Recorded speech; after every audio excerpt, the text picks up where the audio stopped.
Matinding kalaban ng COVID. Ayokong makahawa. At mahawa. Pero kailangan ko na magtrabaho. Kaya di ako magiging pabaya. Di matigas ang aking ulo. Iingatan ko ang aking sarili. Para maingatan ang pamilya ko. Ito ang ambag ko. Ako, Ikaw. lahat tayo.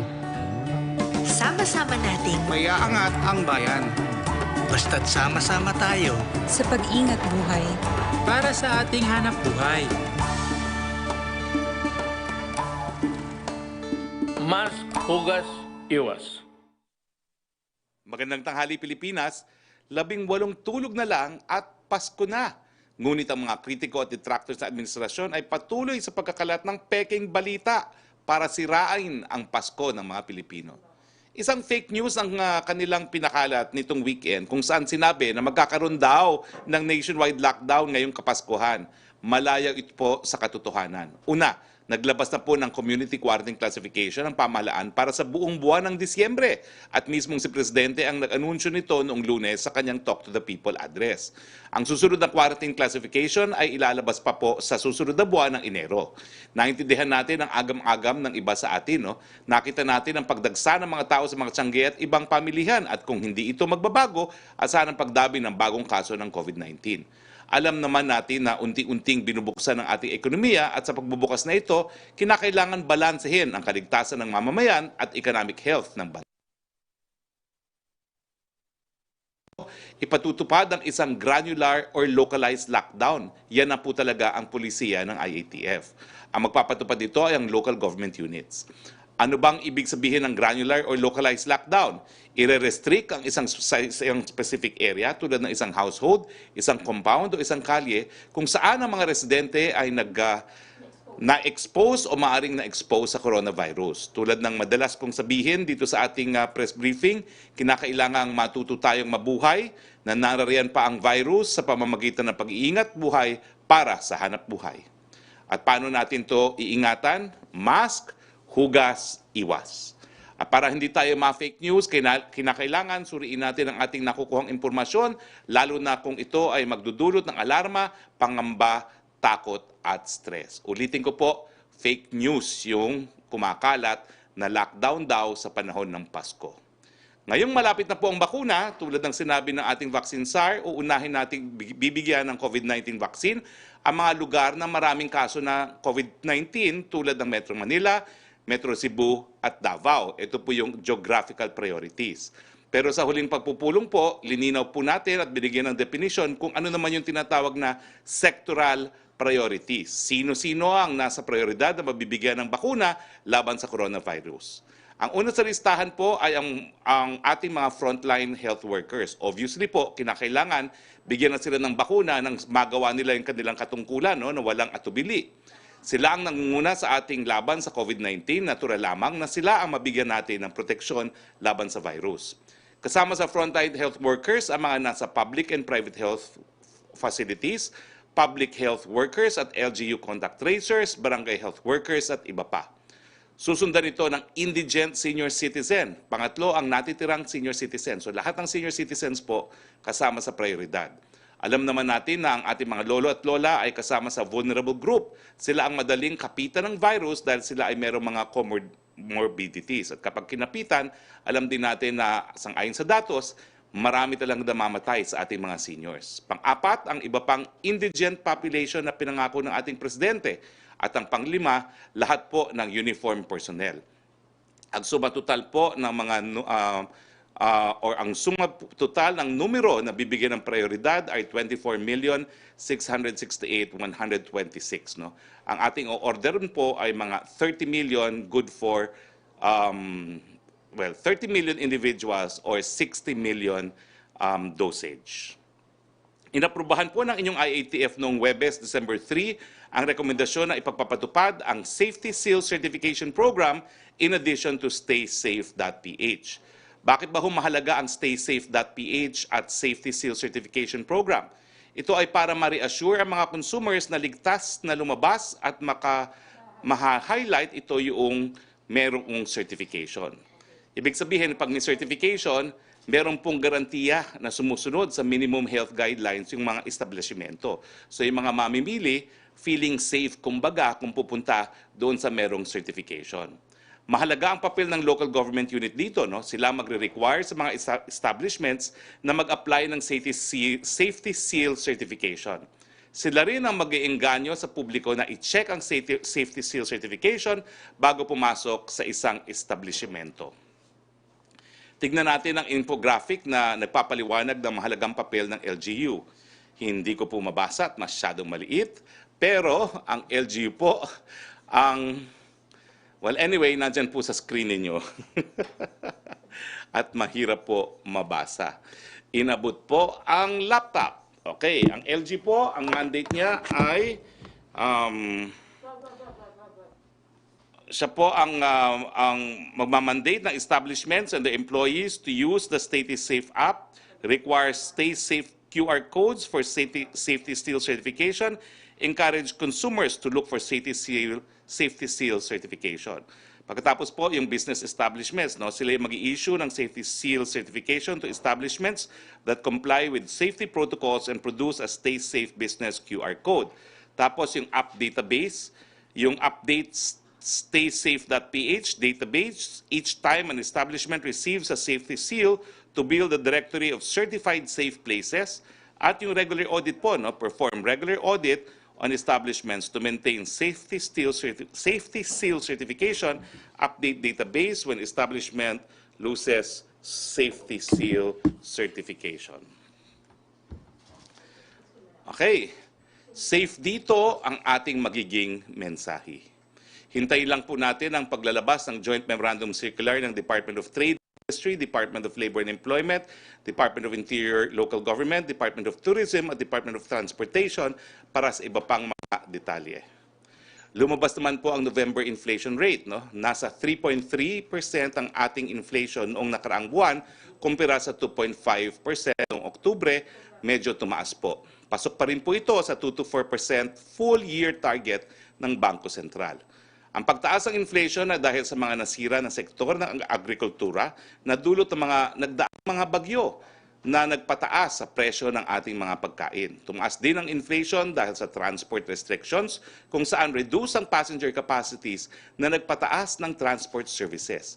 Ito ang dahilan na pabor kami sa pagbubukas ng mas marami pang mode of public transport habang natutupad ang 7 utos sa ligtas na pampublikong transportasyon. Ano itong 7 utos nito? Magsuot ng face mask at face shield, bawal ang pagsasalita, pakikipag-usap o pagsagot ng telepono, bawal kumain, kailangan may sapat na ventilation, kailangan may frequent disinfection, bawal magsakay ng symptomatic passenger at kinakailangan sumunod sa appropriate physical distancing. Naku, nakakaturete na po kami pero paulit-ulit po kami, no? Para sa inyong interes po ito dahil kapag hindi sumunod, baka magkasakit habang nakasakay po sa public transportation. Punta po tayo sa COVID-19 updates natin. Ayon po sa global updates ng Johns Hopkins, higit 67 million or 4,553 ang tinamaan ng COVID-19 sa buong mundo. Nasa 1,535,038 katao naman po ang binuwian ng buhay dahil sa coronavirus. Nangunguna pa rin po ang Estados Unidos na mayroong 14.7 milyon na mga kaso at 282,231 deaths. Pangalawang India, pangatlo po ang Brazil, 4 ang Russia at pang-5 po ang France. Sa Pilipinas, meron po tayong 22,646 na active cases as of December 6 ayon sa DOH. Sa mga aktibong kasong ito, 90.4% naman po ay mild at asymptomatic, 6.1% ay critical at 3.1% ay severe. Ito naman po ang mga bilang ng mga gumaling, no? Meron na po tayong recovery sa 408,634 or 92.9% po ang mga gumaling. Ang ating mga namatay po ay 8,554 or 1.94%. Nakikiramay po kami. Kamusta naman po ang ating mga hospital? Well, mabuti naman po, no? Meron pa po tayong available na 59% para sa ating ICU beds, 62% ang available po sa isolation beds, 72% ang available sa ward beds at 81% ang available na ventilators. Ulitin ko po, hindi naman ibig sabihin na palibasa marami pa tayong mga kama para sa magkakasakit ng COVID ay tayo po ay magpapabaya na. Kinakailangan mask, hugas, iwas. On other matters, mayroon naman pong mahigit na 802 million pesos na cash subsidies ang naipamahagi sa mahigit 59,000 public utility vehicle operators sa ilalim ng Direct Cash Subsidy Program ng DOTR at LTFRB. Bawat operator ay nakatanggap na po ng cash subsidy na 6,500 sa bawat PUV unit na nasa kanilang prangkisa.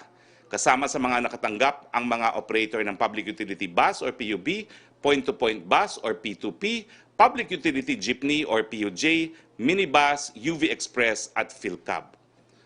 Okay. Dito na po tayo nagtatapos. Kasama po natin ngayon dahil 18 tulog na lang ay Pasko na, ay walang iba kung hindi isa po doon sa mga naging Santa Claus ng Pilipinas, Mr. Lance Gokongwei. Sir Lance, magandang umaga po. Kabahagi po kayo doon sa programa ng pribadong sektor kung saan kayo po ang bumili o bibili ng bakuna sa AstraZeneca.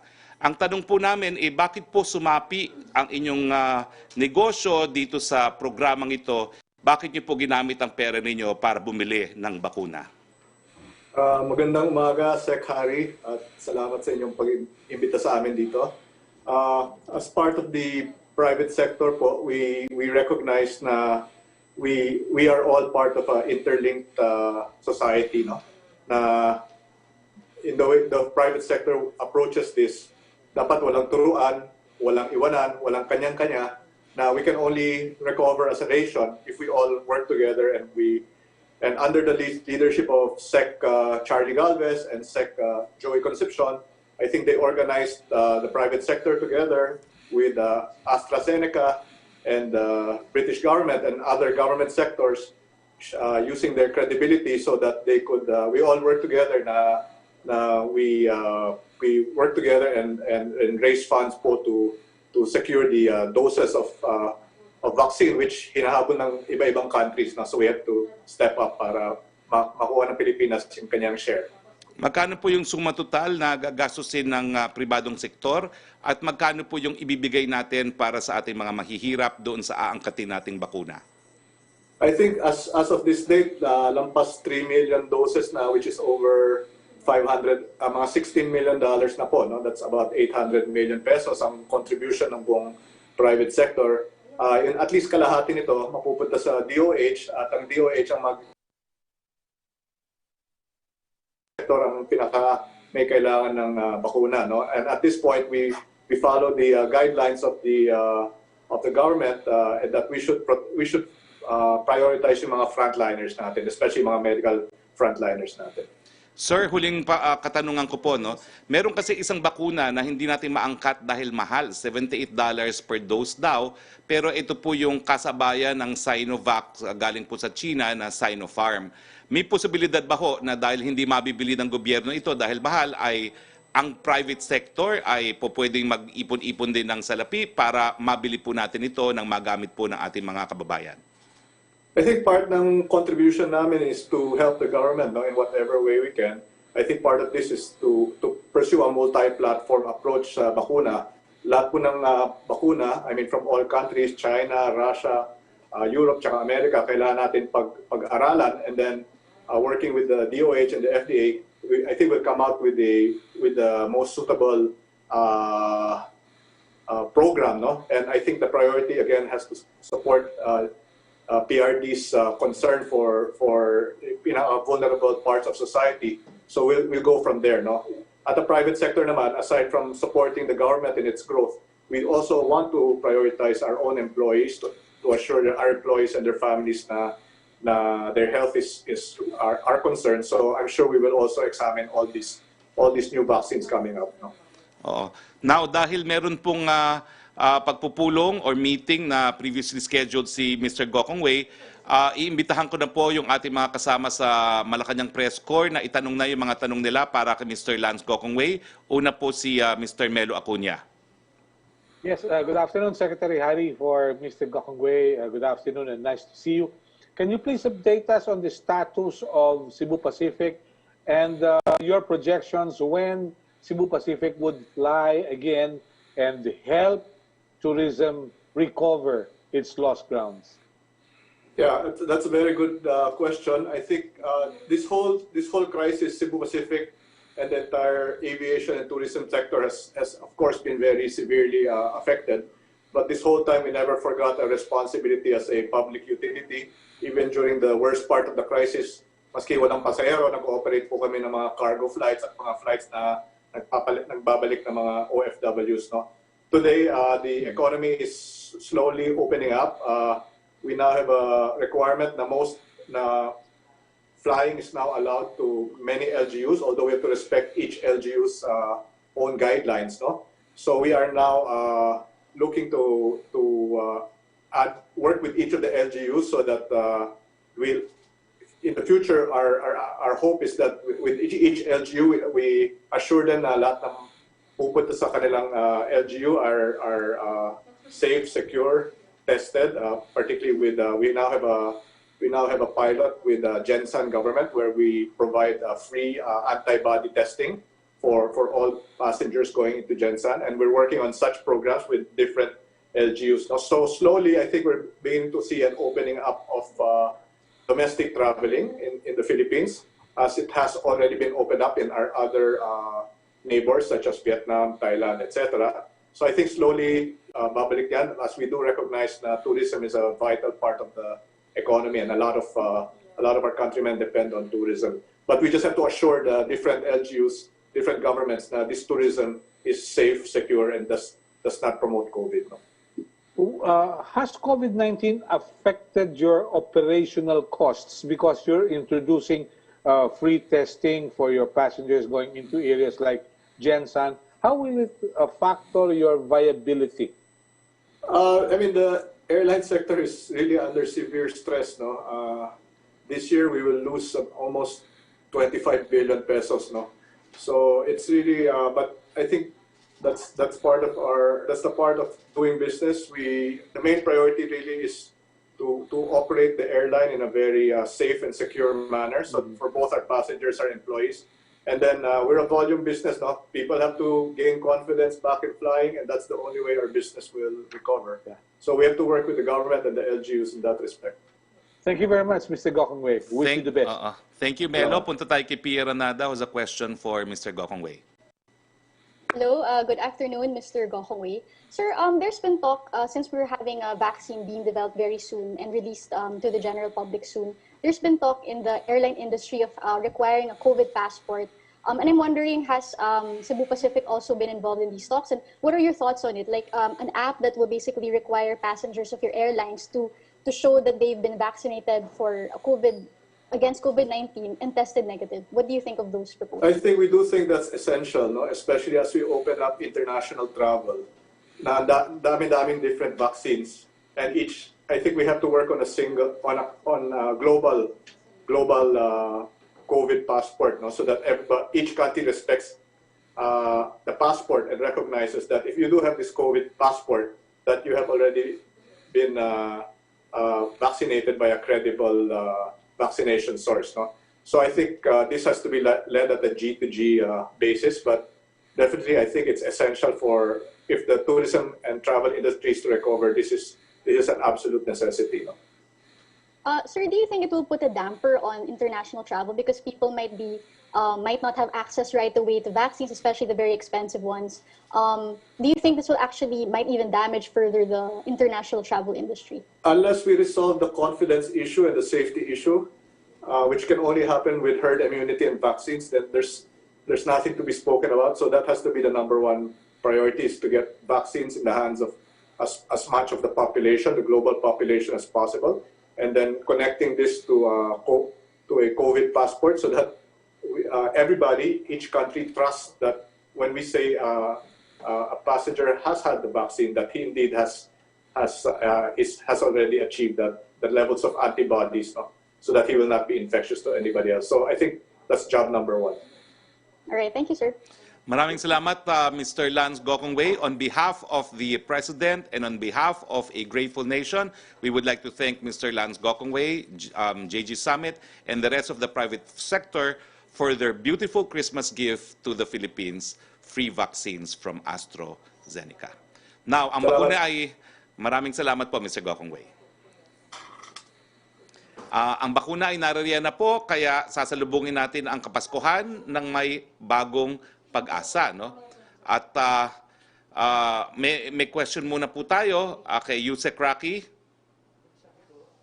Good afternoon, Secretary Roque. From Laila Salaberry of Inquirer, there have been a suggestion saying top officials such as DOH Secretary Francisco Duque III and Vaccine Czar Galvez should be the first to get the COVID-19 vaccine to allay the public sphere and to encourage them to get themselves inoculated. DOH Secretary Duque has agreed. What will the administration's policy on this, if any? Will the government require officials to get the vaccine first to serve as an example, or will this have to be their personal decision? Alam niyo po, personal decision yan ng ating mga namumuno. No? Pero kapag nangyari po yan, babatuhin na naman ng gobyerno na inuna ng bakuna ang mga VIPs, gaya nung nangyari doon sa PCR test. No? So either way, talagang meron pong mga kritiko na mambabato. No? Pero ang importante po is to develop what Dr. Lulu Bravo said last week. No? Yung confidence na dumaan po sa tamang proseso itong mga bakuna at ito po ay napag-aralan na unang-una ligtas, at pangalawa po, epektibo laban sa COVID-19. So kung meron ilang mga matataas na opisyales na nais na magpaturok para magsilbing halimbawa na wala naman pong masamang epekto sa kanilang bakuna, we welcome that. Pero gaya ng aking sinabi po, tandaan ninyo, pag nangyari yan, yung oposisyon sasabihin na naman merong VIP treatment. Next question, please. Ang second question po niya, what will be the policy for the President? Well, ang presidente po, nako, ang presidente hindi na makaantay.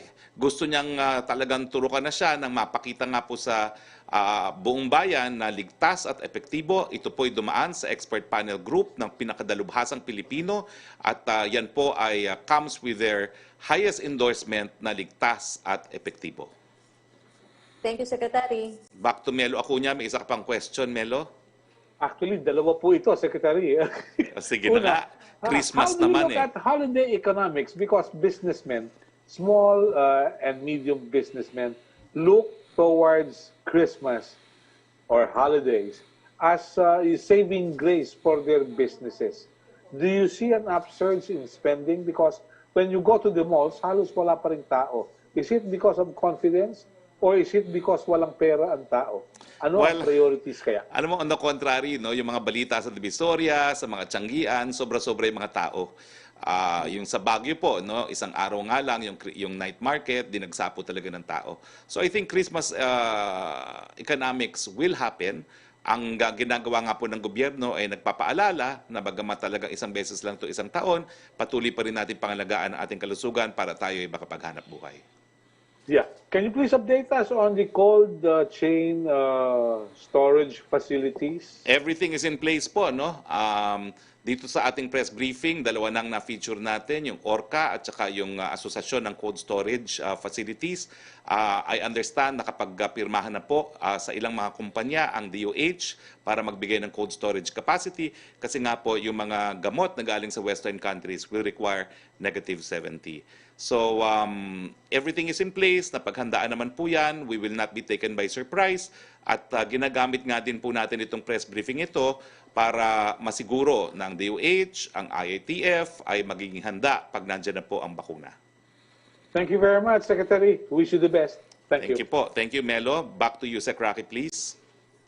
Secretary, question from John Punsalan ng ABS-CBN Online. Sinabi daw po ni Vice President Leni Robredo parang na-normalize na ang patayan. This is after another mayor in the President's narco list was killed. What is your reaction to this and how will the government prevent rampant killings? Unang-una po, ang obligasyon ng Estado ng Pilipinas ay para imbestigahan, litisin ang mga pumapatay at bigyan ng remedyo sang-ayon sa ating batas ang mga nagiging biktima ng paglabag ng karapatang mabuhay.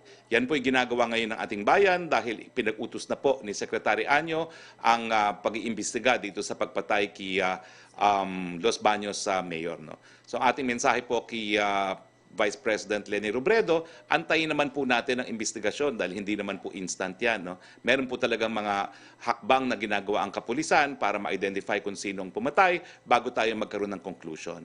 At dahil pare-pareho naman po kaming abogado, kung may ebidensya siya na talagang gobyerno ang pumatay, isampa po ang kaso. Ang second question po ni Jam Punsalan, the Joint Task Force Against COVID-19 last week said law enforcers in Metro Manila would carry yantok to measure social distancing and hit violators. DFA Secretary Locsin has opposed this. How will the government ensure that this will not be abused and lead to unnecessary use of force? Tingin ko po tama si Secretary Locsin dito. Hindi po pwede gamitin niya na pang-hit o pampalo dahil hindi naman po yan na pinapayagan sa ating batas at ang regulasyon ng PNP. No? Pwede siguro po to measure social distancing, to make sure 1 meter, pero hindi po yan para ano tawag doon? Pangpalo, no? Ng mga taong bayan. Thank you, Secretary. Thank you, Yusek. Tricia Terada, please. Good afternoon, Secretary. Sir, doon po, follow-up lang po dun sa pagkamatay po ni Ulat Bayan, Mayor Cesar Perez. Yun nga po nalilink siya doon sa drugs list. But sir, my question is, ano po ba yung pagkakaalam ng palasyo o ng government sa involvement niya sa illegal drugs? And yung pagkaka-include niya po dun sa drugs watch list, vetted information po ba yun? Well, alam nyo, noong kongresista pa ako, talagang tinatanong ko yan sa nanggaling yung drug list. No?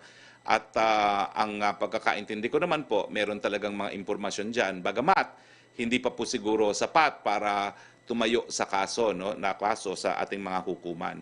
So hindi naman po yan out of thin air, meron naman pong basihan yan. Pero at the same time, ang pagkakaalam ko po ay hindi pa po nakasahuhan dahil nagki-case build up pa po.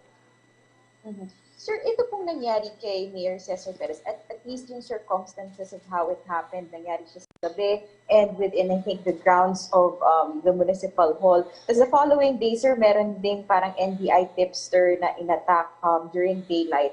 Yung mga ganitong incidents, sir, is this already a cause of peace and security for the palace? May cause of, kumbaga alarming ba itong mga nangyayari, sir, na parang walang takot ngayon yung mga gumagawa nito?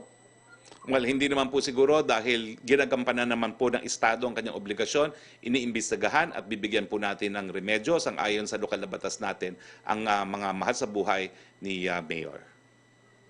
Sir, si President Duterte, kagaya po ng tanong kanina, expressed his willingness to get vaccinated with a vaccine from China or Russia. So given the developments po ngayon, is the President keen on participating in any upcoming clinical trials? And will he be getting the vaccine soon to help yung rebuild, sir, ng confidence ng Filipinos? Kasi po, di ba, sinasabi ng IATF, naging effective yung si Pangulo as a tool to encourage itong mask hugas iwas. Do you think it will be an effective tool also na gamitin siya sa communication to rebuild vaccine confidence and trust? Definitely, as spokesperson, I think the President is the best communication tool. So kung papayagan na po ng FDA, I think po mangunguna ang Presidente at nag-volunteer naman po siya. In fact, gustong-gusto na niya. Sir, after, during clinical trials or after the clinical trials? Alam niyo po, may distinction yan eh. Kasi you can use it under the emergency use authorization miski wala pang clinical trials sa Philippines. Kasi ang ibig sabihin yon, natapos na ang clinical trials abroad. So let's always make that distinction. Hindi ibig sabihin na hindi pa tapos ang third clinical trial sa Pilipinas ay hindi dumaan sa third clinical trial abroad. Wala pong naaaprubahan under the emergency use authorization kung hindi pa po yan dumadaan sa third clinical trial in some foreign jurisdiction. So sir, if ever po na magkaroon na ng bakuna na maaprubahan po dito via EUA, even if hindi siya matapos pa sa third clinical trials in the Philippines, or fourth phase na po yun, pwede na pong magkuha ng bakuna ang Pangulo just to rebuild confidence? Yes, that is the impact of the executive order on EUA. Pero I think this week, meron pong kauna-unahang bakuna that will be given general approval. Sir, last, may IETF meeting po ba and address later? Si Yes, there will be. Thank you, Secretary. Thank you, Trish. Yusek Roque, please. Yes, question, Secretary, from NJ Blanca Flor of Daily Tribune. Aldous Perez, the youngest son of the late Mayor Perez, has pleaded with President Duterte to help his family attain justice for his father's murder last week? Nakarating na po ba sa Pangulo? At ano daw po ang response niya regarding this? Gaya na aking sinabi, responsibilidad po yan ng Estado at gagawin po yan, sisiguraduhin po yan ng Presidente dahil ang Presidente ang pangunahing executioner ng batas, tagapagpatupad po ng batas. Ang second question po niya, Aldous believes that his father's murder may have something to do with the so-called narco list of the President. How will the palace respond to this? It's a live criminal investigation. Hayaan muna po nating matapos ang criminal investigation. Thank you, Secretary. Thank you, Yusek. Joseph Morong, please. Hi, sir. Yes. Hello? Go Hi, ahead. sir. Game. So CPRD willing to get vaccinated even under EUA, no? Yes. Is he willing to do this live? Ewan ko naman, ikaw naman. Ginawa mo namang spectacle yung Presidente. Huwag naman siguro. Hindi na kailangan no, because, maging live yan. Hindi naman kailangan live. He will show us. But, you know, it all depends on the President. Pero the point is, hindi naman kinakailangan na ipakitang live yan. No? But in any case, it's the President's decision. I would not second guess the President.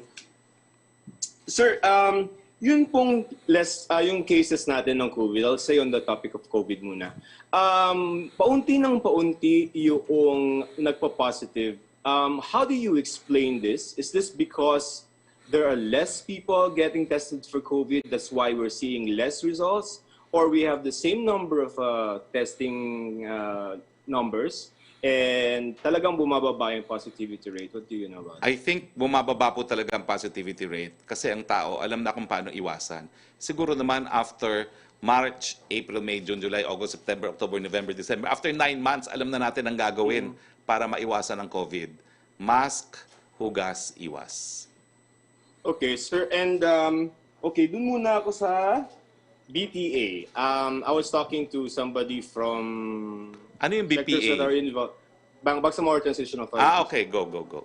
Okay, so I was talking to some people who are involved in that issue, no? And I understand that, I don't know if you can confirm that, but the President is agreeable to an extension of the term of the BTA, but it does require an amendment of the BOL, no? Bangsamoro Organic Law. Now, the question is, will the President encourage, if not push, for a filing of a bill that will amend the BOL to allow the extension of the BOL?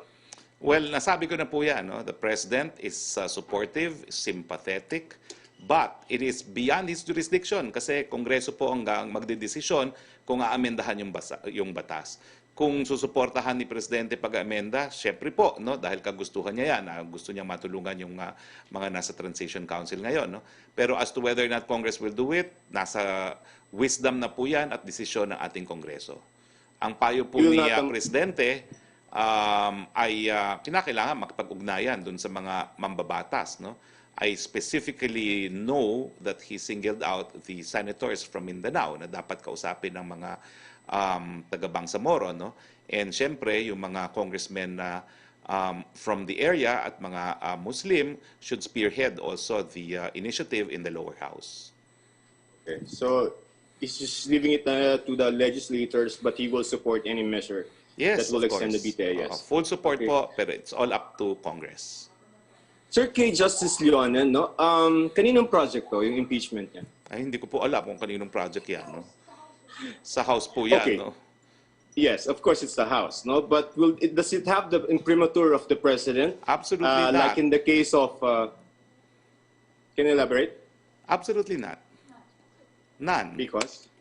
None. Wala pong kinalaman dyan, no? We don't even know who the proponents are. Okay, sir, one quick question. You mentioned a case build-up against the Los Baños mayor.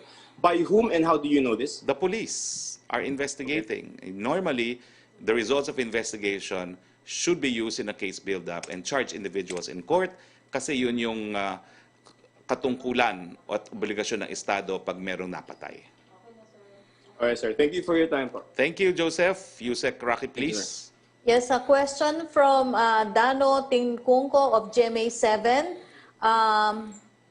Comment daw po sa panawagan ng Senior Citizens Party List na i-consider yung mental and emotional health of seniors and dapat i-consider din daw po to free senior 70 below from isolation in MGCQ areas? Well, again, that would be the discretion of the LGUs. No? Hayaan po nating mag-desisyon ng mga LGU kasi ang IATF na pa po naggawa na ng guidelines and the LGUs were empowered to implement them. May mga LGUs na nagdedeklara na one day of the week pwedeng lumabas sa mga seniors. No? So, yung ganyang po mga practices ang pwedeng i-adapt ng mga iba't ibang mga LGUs. Question from Angel Ronquillo ng DZXL-RMN. Willing daw po si Vice President Leni Robredo na maging guinea pig pagdating sa bakuna kontra COVID-19. Again, nauna na po si Presidente magsabi na willing siya. Let's hope she can be a guinea pig. Nagaring ka, sir. Sino naman yung nagtatawa dyan, ha? Bakit kayo nagtatawa dyan, ha? Oh. From Sam Medinilla po, nakarating na po kaya ang 2021 national budget sa Office of the President? Hindi pa po. Wala pa po. Okay. Kasi ang second po niya, if no, nagbigay na po kaya ng commitment ang both houses of Congress kung kailan nila isasubmit ito kay President Duterte. Realistically, they have to do it this week dahil pag-aaralan pa rin po ng Presidente yan kung mayroong mga individual line vetoes na gagawin. Thank you, Secretary. Thank you, Yusek. Back to Pia Renada, please. Pia? Sir? Yes, go ahead, please. Yes, sir. Sir, first question. Sir, on the COVID-19 vaccine reservation payments, sir, if you recall in September, the President expressed unwillingness to give advance payments for Western COVID-19 vaccines, but eventually he relented. But sir, did this unwillingness lead to a delay in our reservation of vaccines? Hindi naman po, no? Dahil wala pa naman talagang nakakakuha ng vaccine dahil yan po ay dependent not really on the payment of reservation but on the issuance of emergency use authorization by the FDAs worldwide. But sir, di ba yung reservation fee, that's what is necessary to reserve a certain amount. And sir, I remember the President even saying that he doesn't even think it's allowed to give an advance payment in our procurement laws. But it turns out that he was wrong because eventually naman he gave the approval. So sir, I mean, how did this affect our timeline for reservation? Kasi if he knew ahead of time, at that time already, September, that pwede naman magbigay ng reservation fee, could we not have made reservations earlier and secured a supply earlier? I don't think it would have affected the timeline because unang-una, as I said, ngayon lang po nagkakaroon ng emergency use authorization worldwide. As far as I know, there's only been 2 countries that have given EUAs, and that is China and the United Kingdom. So hindi po tayo nahuhuli. Pangalawa po, the advance payment po, I don't think will really affect when we will actually get it kasi lahat naman po tayo subject first to scientific scrutiny. So what determines kung kailan tayo magkakaroon is the scientific scrutiny. And number 3, hindi naman po tayo nag-insist na hindi po pwede ito under our procurement law. Unang-una, ingenious nga pong ginawa natin in inviting the private sector to go ahead and pay just in case the procurement law prohibits it. But eventually po, I was one of those that voiced the opinion na there is no bar kasi nga po, number 1, there is an exception under the 9184, RA 9184, that procurements pursuant to international agreements shall not be covered. And number 2, there is express authorization vested on the President under Bayanihan 1 and 2, no, to resort to extraordinary procurement in relation to COVID. So wala pong kinalaman yan. So sir, who convinced the President finally na hindi naman siya against the law to issue a reservation fee? Well, I think ang nangyari was the President was first told about the private sector initiative. And when the President was told, he was appreciative and said, let's do everything that we can now to get the vaccines. No? Pero wala pong kinalaman yung kanyang insistence before on when we will actually get it. We will get it at the same time as everyone else because it is still based on science. Sir, just last question will be a clarification. Sir, earlier you mentioned that I think this week there will be a vaccine to be given general approval. Are you talking about, sir, local approval of the FDA, yung EUA na po? Not the Philippines. Some jurisdiction. Pero there will be one. How about, sir, for the Philippines? Will there be any wala pa. EUA? In fact, I was trying to contact the pharmas on when they will file EUAs here in the Philippines. Wala namang makasagot. I called Pfizer And the Pfizer response was, I will read it. Ang Pfizer response was, okay, and the response is that they cannot officially comment on items that are confidential in nature. Only when the headquarters gives their go signal can they comment. And then they suggested that we reach out to our embassies. No? So that was the official response of Pfizer, because I was curious since they filed for emergency use authorization in England, and they have also said that they have filed also in India when they intend to file in the Philippines. Kasi sir, yung Sinovac, they've just delivered the supply to Indonesia, and I remember you saying that Sinovac is one of the advanced vaccines already in the Philippine evaluation process. So sir, no news pa sir on Sinovac getting EUA? Hindi pa nga po sila yesterday I also verified, hindi pa rin sila nagpa-file sa Philippines. And in the case of Indonesia, that is still subject to the regulatory approval, also pursuant to an EUA purchase. Okay? All right, thank you, sir. Thank you, ma'am. Yusek Roque, please. Secretary, question from Rose Novenario of Hataw. Sa isang kilos protesta ay nanawagan ang Alliance of Health Workers sa mismong Department of Health na ibigay ang pantay-pantay ang COVID-19 Special Risk Allowance at Active Hazard Duty Pay under Bayanihan Law 2 sa lahat ng manggagawang pangkalusugan sa pampubliko at pribadong ospital, maging sa mga LGU at iba pang health facilities, dahil ang virus ay walang pinipiling dapuan. Lahat ng health workers sa loob ng ospital ay exposed at prone sa virus. Ano po ang reaksyon ng palasyo? Hindi ko po alam bakit sila nananawagan. Talaga naman po ang batas, meron may provision sa saligang batas na equal protection, it should be applied to all, no? Similarly situated. So hindi na po kinakailangan magpanawagan. It will be applied to all, similarly situated. Opo. Secretary, tanong ni Maricel Halili, although nasagot nyo na, baka lang po may dagdag kayo, may we have a palace statement about Vice President Robredo's fear on alleged normalization of impunity in the Philippines after string of killings. She said, mas natatakot ako sa immunity as a whole, na parang napaka-normal na lang na mabalitaan natin na may mayor na pinatay, may judge na pinatay, may abogadong pinatay, may media man na pinatay. Alam mo yon, bakit ganon? Sa lahat po ng administrasyon, merong mga ganyang pinapatay.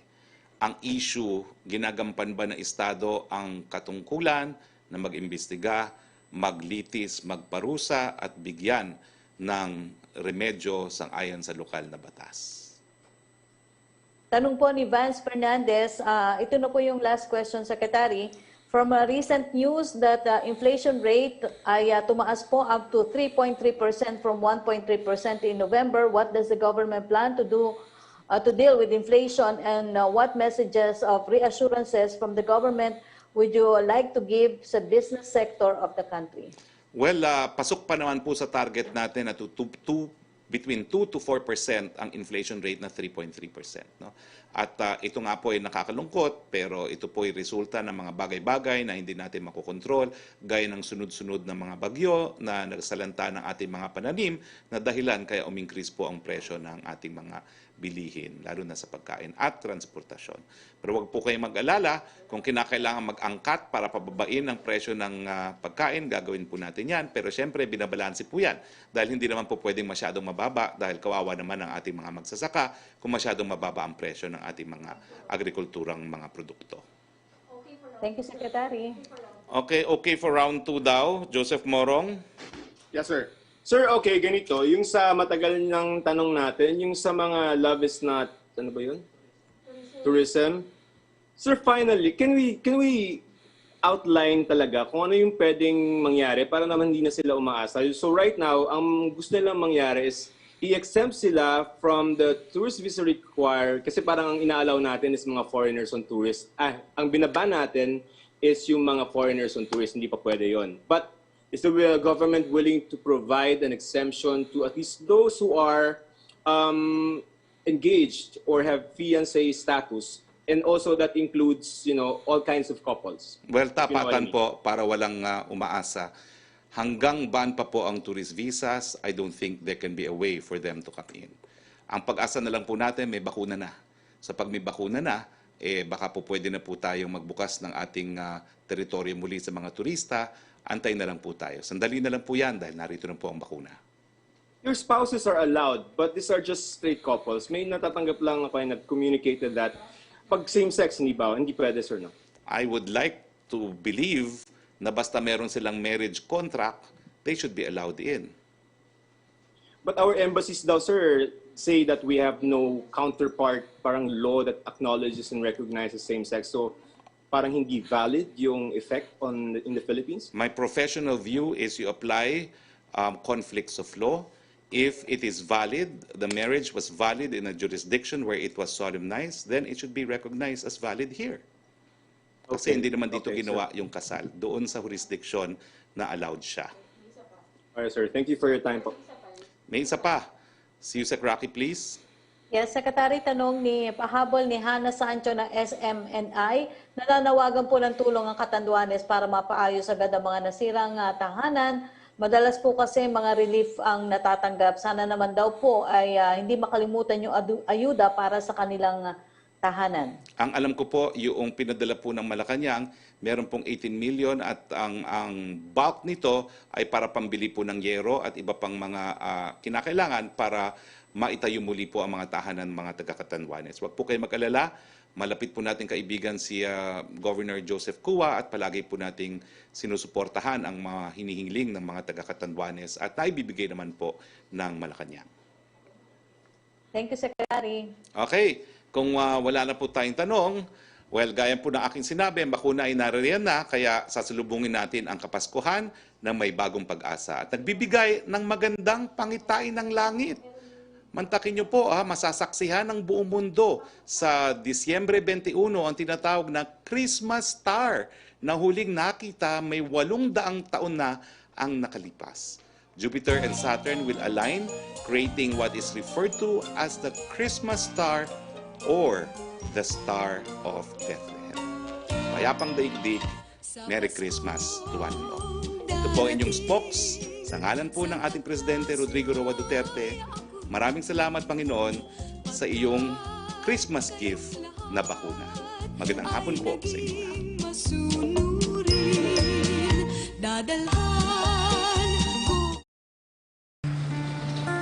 Matinding kalaban ng COVID. Ayokong makahawa. At mahawa. Pero kailangan ko na magtrabaho. Kaya di ako magiging pabaya. Di matigas ang aking ulo. Iingatan ko ang aking sarili. Para maingatan ang pamilya ko. Ito ang ambag ko. Ako. Ikaw. Lahat tayo. Sama-sama nating Mayaangat ang bayan. Basta't sama-sama tayo. Sa pag-ingat buhay. Para sa ating hanap buhay. Mask, hugas, iwas. Sa panahong ito, muli tayong natuto. Natutunan nating tanggapin ang lahat ng mga pagbabago. Sa lahat ng ito, hindi mawawala ang pag-alala. Pag-alala sa pamilya na kung sapat ba ang pangtustos sa araw-araw na panggastos. Pero ngayong magbabalik eskwela na ang ating mga anak, may handog ginhawa ang GSIS, ang GFAL Educational Loan. Sa Educational Loan, maaring makapag-loan ang isang miyembro ng hanggang 100,000 pesos para sa isang academic school year. GSIS Educational Loan. Dahil sa lahat ng pagbabagong ito, tuloy pa rin ang buhay.